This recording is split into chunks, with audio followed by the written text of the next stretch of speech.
ನನ್ನ ಹೆಸರು ಪಲ್ಲವಿ. ನನ್ನ ಹೆಸರು ಶ್ರಾವಣಿ. ನಾವು 6ನೇ ತರಗತಿಯಲ್ಲಿ ಓದುತ್ತಿದ್ದೇವೆ. ನಮ್ಮ ಶಾಲೆಯ ಹೆಸರು GHPS ಮಸೈನೂರು. ನಮ್ಮ ಪ್ರಾಜೆಕ್ಟ್ ಹೆಸರು ಎಕೋ ಕೂಲರ್ 2.0. ನಾವು ಎಕೋ ಕೂಲರ್ 2.0 ಅಂತ ಏನಕ್ಕೆ ಇಟ್ಟಿದ್ದೀರಿ ಅಂದರೆ, ನಾವು ಸೈನ್ಸ್ ಮತ್ತು ಟೆಕ್ನಾಲಜಿ ಬಳಸಿ ಪ್ರಾಜೆಕ್ಟ್ ಮಾಡಿದ್ದೀರಿ. ಅದಕ್ಕೆ ನಾವು ಎಕೋ ಕೂಲರ್ 2.0 ಅಂತ ಇಕ್ಕಿದ್ದೀರಿ. ಈ ಪ್ರಾಬ್ಲಮ್ ಏನಂದರೆ, ನಮ್ಮ ಸೀಟ್ ಮನೆ ಇದೆ. ಸೀಟ್ ಮನೆಯಲ್ಲಿ ತುಂಬ ಶೆಕೆ ಆಗುತ್ತೆ. ಆಮೇಲೆ ಫ್ಯಾನ್ ಹಾಕಿದ್ರೆ ಇನ್ನೂ ತುಂಬ ಶೆಕೆ ಆಗುತ್ತೆ ಮತ್ತು ಕರೆಂಟ್ ಬಿಲ್ ಜಾಸ್ತಿ ಆಗುತ್ತೆ. AC ಬಳಸಿದ್ರೆ ಪರಿಸರಕ್ಕೆ ಹಾನಿ ಆಗುತ್ತೆ ಮತ್ತು ಅಜ್ಜಿಗೆ ಉಸಿರಾಡೋಕ್ಕೆ ತೊಂದರೆ ಆಗುತ್ತೆ. ಅದಕ್ಕೆ ನಾವು ಈ ಪ್ರಾಜೆಕ್ಟ್ನ ಮಾಡಿದ್ದೀರಿ. ಇದಕ್ಕೆ ಬಳಸಿರೋ ವಸ್ತುಗಳ ಹೆಸರು LCD display, buzzer, THD level sensor, Arduino board, jumper wire.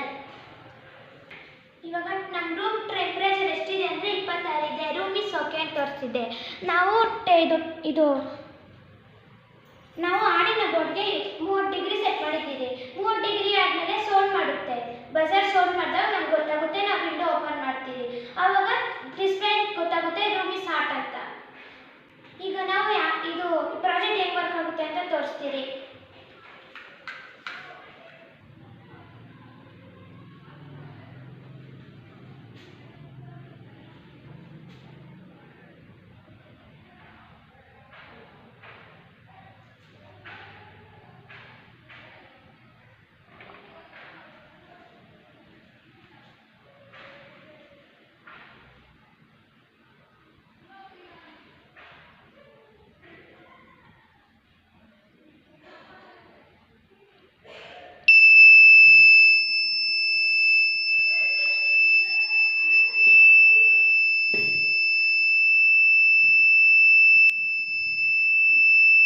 ಇವಾಗ ನೋಡಿ ತೋರಿಸಿದ ಟೆಂಪ್ರೇಚರ್ ರೂಮ್ ಇಸ್ ಹಾಟ್. ಇವಾಗ 30 ಡಿಗ್ರಿ ಆಗಿದೆ. ಇವಾಗ ನಮ್ಮ ರೂಮ್ ಹಾಟ್ ಆಗಿದೆ. ಇವಾಗ ನಾವು ವಿಂಡೋ ಓಪನ್ ಮಾಡಿದ್ವಿ. ರೂಮ್ ಇಸ್ ಹಾಟ್ ಅಂತ ತೋರಿಸ್ತಿದೆ. ಇವಾಗ ನಮ್ಗೆ ಗೊತ್ತಾಯಿತು.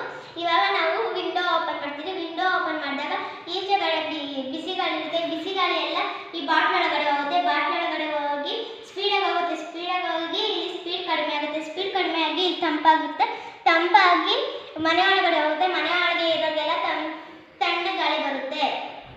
ಸೈನ್ಸ್ ಮತ್ತು ಟೆಕ್ನಾಲಜಿ ಬಳಸಿದ್ರೆ ಯಾರು ಸೀಟ್ ಮನೆಗಿರ್ತಾರೋ ಅವ್ರಿಗೆ ತುಂಬ ಹೆಲ್ಪ್ ಆಗುತ್ತೆ.